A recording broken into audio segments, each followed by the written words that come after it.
warahmatullahi wabarakatuh. Perkenalkan, nama saya Lailiatul Mukarromah, NIM T 2018-1134. Nah, di sini saya akan menjelaskan fikih ibadah dan muamalah mengenai jual beli, khiyar, dan riba. Nah, materi yang pertama saya akan menjelaskan tentang jual beli. Pertama, pengertian jual beli.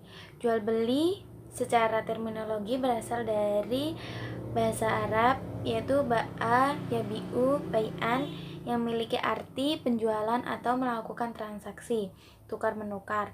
Secara terminologi, jual beli adalah tukar menukar barang dengan harta dengan cara sukarela atau memindahkan kepemilikan barang yang dimiliki dengan pengganti berdasarkan cara-cara yang dibolehkan. Selanjutnya yaitu hukum jual beli. Dalam Islam juga menerangkan tentang hukum jual beli yang sesuai dengan syariat agama. Hukum jual beli itu adalah halal, haram, mubah, makruh, dan haram. Jual beli disyariatkan berdasarkan Al-Quran dan Sunnah. Jual beli itu termasuk akad yang harus diperhatikan dan diketahui hukum-hukum dalam segala mencari kebutuhan hidup, sebab seorang mukallaf tidak akan bisa lepas dari jual beli. Selanjutnya yaitu prinsip-prinsip jual beli. Yang pertama, jual beli pada asalnya adalah mubah atau boleh kecuali ada dalil yang mengharamkannya. Yang kedua yaitu jual beli mewujudkan kemaslahatan. Dan yang ketiga, jual beli menetapkan harga kompetitif. Keempat, jual beli yang meninggalkan intervensi yang dilarang.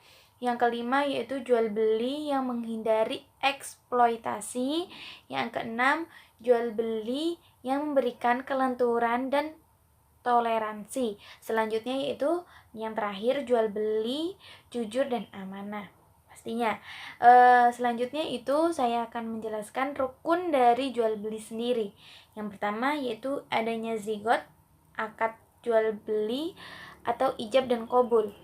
Dan yang kedua yaitu ada dua orang yang berakad dengan syarat berakal dan mumayyiz.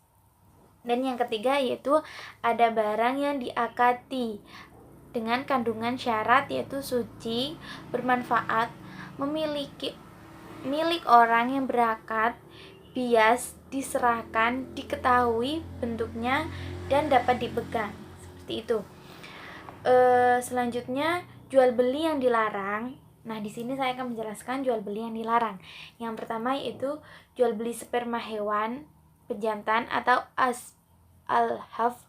Dan yang kedua, jual beli hewan yang masih dalam kandungan. Yang ketiga, jual beli mulamasa atau disentuh, dan mubazah atau dijatuhkan barangnya. Dan yang keempat, jual beli yang mengandung unsur ghoroh atau penipuan. Nah, selanjutnya saya akan menjelaskan tentang khiyar dalam jual beli. Yang pertama, pengertian dari khiyar sendiri. Khiyar segi bahasa, al-khiyar berarti pilihan. Khiyar secara terminologi adalah hak pilih dari salah satu atau kedua belah pihak yang melaksanakan transaksi untuk melangsungkan atau membatalkan transaksi yang disepakati sesuai dengan kondisi masing-masing pihak atau karena ada faktor-faktor tertentu. Selanjutnya saya akan menjelaskan macam-macam khiyar. Yang pertama yaitu khiyar syarat. Khiyar syarat yaitu hak pilih bagi salah satu atau dua pihak yang telah melakukan akad selama masih dalam tempo yang ditentukan, atau bisa disebut juga dengan garansi. Selanjutnya yaitu khiyar ta'yin, yaitu hak pilih bagi salah satu pihak atau pembeli untuk menentukan pilihannya yang terhadap objek akad dalam berbagai kualitas, kuantitas, barang yang sejenis ataupun yang tidak sejenis. Seperti itu. Selanjutnya khiyar aib. Khiyar aib yaitu hak pilih bagi kedua pihak yang berakad untuk melangsungkan atau membatalkan karena ada cacat pada barang tersebut. Selanjutnya, khiyar ru'yah, yaitu hak bagi pembeli untuk membatalkan atau melangsungkan akad jual beli terhadap suatu barang yang belum dilihat ketika akan berlangsung. Selanjutnya, khiyar majelis, yaitu hak pilih bagi kedua pihak untuk membatalkan atau melangsungkan akad selama keduanya masih berada dalam satu majelis atau di dalam ruangan atau dalam toko dan belum terpisah badannya, seperti itu. Selanjutnya yaitu akad khiyar lain sebagai tambahan dari 5 macam khiyar di atas yang saya sebutkan tadi. Ada khiyar al-ghabn, artinya hak untuk membatalkan akad karena ada unsur penipuan, seperti itu. Nah, selanjutnya di sini saya akan membahas mengenai riba. Yang pertama yaitu pengertian riba terlebih dahulu.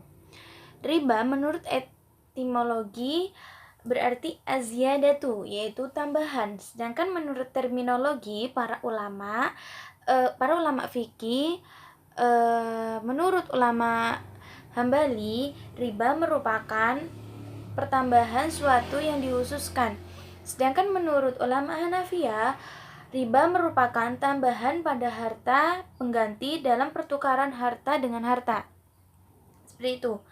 Allah Subhanahu wa taala berfirman dalam Quran surat Al-Baqarah ayat 275, A'udzubillahi minasyaitonirrajim.